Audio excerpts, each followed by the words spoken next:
খবরটা একেবারেই পক্ষে বিপক্ষে যাওয়ার কোনো বিষয় নাই। ধরেন আওয়ামী লীগ গভর্নমেন্টের সময় আওয়ামী লীগ গভর্নমেন্ট বহু অন্যায় অপরাধ করেছে, কিন্তু যখন আমেরিকা ডিরেক্টলি নাক গলাচ্ছে তখন আমরা বলেছি যে আমাদের অভ্যন্তরীণ বিষয় নিয়ে বিদেশি যে কোনো শক্তির, এবং তখনের কন্টেন্টগুলোতে পূর্ণিয়ার খোঁজ ফেসবুক এবং ইউটিউব চ্যানেল দুটিতে, পূর্ণিয়ার খবরের ঘর ফেসবুক পেজে, এবং এখন পূর্ণিয়ার ভিউতে আপনারা দেখবেন যে আমরা সবসময় তখন বলে এসেছি যে বাংলাদেশের অভ্যন্তরীণ বিষয়ে যে কোনো দেশে হস্তক্ষেপ, সেটা আমেরিকা হোক, ইন্ডিয়া হোক, চায়না হোক, পাকিস্তান হোক, স্পষ্টত আমরা বলেছি যে এইটা কোনো ক্ষেত্রে কোনো সময়, আমরা তো অতীতে বলেছি যে আমরা ভবিষ্যতে এটা করব না, সো দ্যাট আজকেও করব না।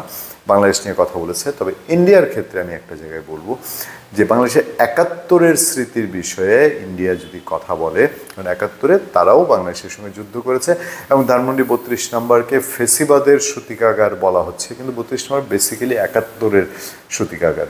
শেখ হাসিনা কয়দিন তার ১৭ বছরের ক্ষমতা আমলে ধানমন্ডি ৩২ নম্বর গেছেন, বিভিন্ন দিবস টিবসে গেছেন, ধানমন্ডি ৩২ নানান সময় পরিদর্শন করেছেন, রাত থেকেছেন কয়দিন। সেই জায়গাটাকে এই ফেসিবাদের সূতিকাগার বলে ভেঙে দেওয়া হয়েছে। তার আড়ালে যে ৭১ রয়ে গেছে সেটাও আড়ালেই রাখা হয়েছে। সেই জায়গায় ভারত কথা বলছে।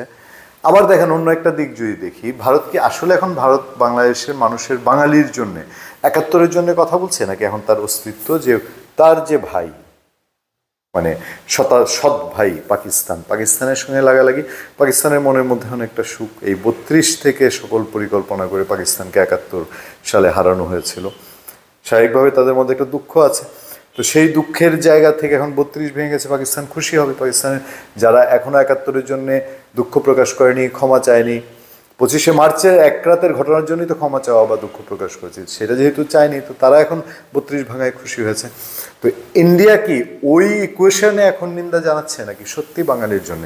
আমরা ইতিহাস পরে যখন এগুলো নিয়ে ইতিহাস রচনা হবে তখন নিশ্চয়ই জানতে পারবো। তবে খবরটি যা আছে সেই খবরটি আমি একটু আপনাদের সঙ্গে তুলে ধরি। একেবারে সোজা বাংলায় সরল সুকরোক্তি আমার, যে এগুলোর পেছনে রাজনীতি থাকে, যার যার দেশে তার নিজের স্বার্থ থাকে, এর বাইরে কিছু নয়।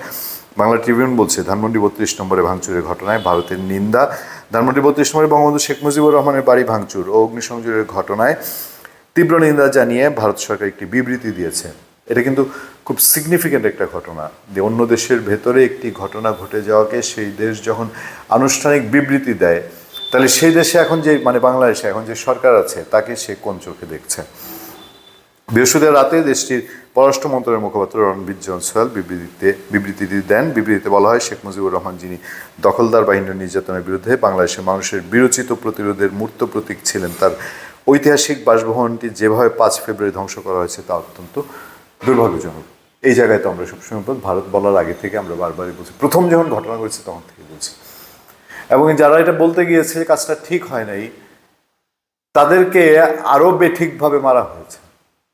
আমি একটা ব্যক্তিগত উদাহরণ দিই। আমি যে এলাকায় থাকি সেখানে একজন ইলেকট্রিক দোকান চালান, ইলেকট্রিক মালপত্রের দোকান, ভদ্রলোক, বিএনপি মন মানুষ, বিএনপির নেতা বলা যায়, বিএনপির মোটামুটি একজন স্থানীয় পর্যায়ের মধ্যম সারির নেতা। তার কথা এর আগে একদিন আমি বলছিলাম, তিনি এমনিতে মানসিকভাবে জামাতকে ওন করেন, কিন্তু জিয়াউর রহমান তার মাথায় হাত দিয়েছিলেন, সেই সেন্টিমেন্ট রেখে তিনি বিএনপি করেন। তো সেই ভদ্রলোক, আমি রোড দিয়ে যাওয়া আসা করছি, উনি আমাকে ডেকে বললেন যে ভাই দেখেন, এই যে আমি একটা আমার ফেসবুকে পোস্ট দিয়েছি যে ধানমন্ডি ৩২ নম্বর এটা ভাঙা ঠিক হয়নি। বাংলাদেশে অনেক মানুষ আছে হয়তো এখন বলার পরিবেশ নেই, বলতে পারছে না। আমরা হয়তো বা দীর্ঘদিন সাংবাদিকতার কারণে আমরা বুঝেছি বা আমাদের মনে হয়েছে যে এটা যারা করছেন তারাও রিয়েলাইজেশন করবে যে ঢিল মারলে পাটকেল খেতে হয়, এবং এই ঘটনাটা সরকারকে একটা বিপাকে ফেলতে পারে। যাই হোক, ভারত যেই কথা বলছে, বাংলাদেশের মানুষের মধ্যে এটা নিয়ে আলোচনা হচ্ছে, এটা নিয়ে কোনো সন্দেহ নেই।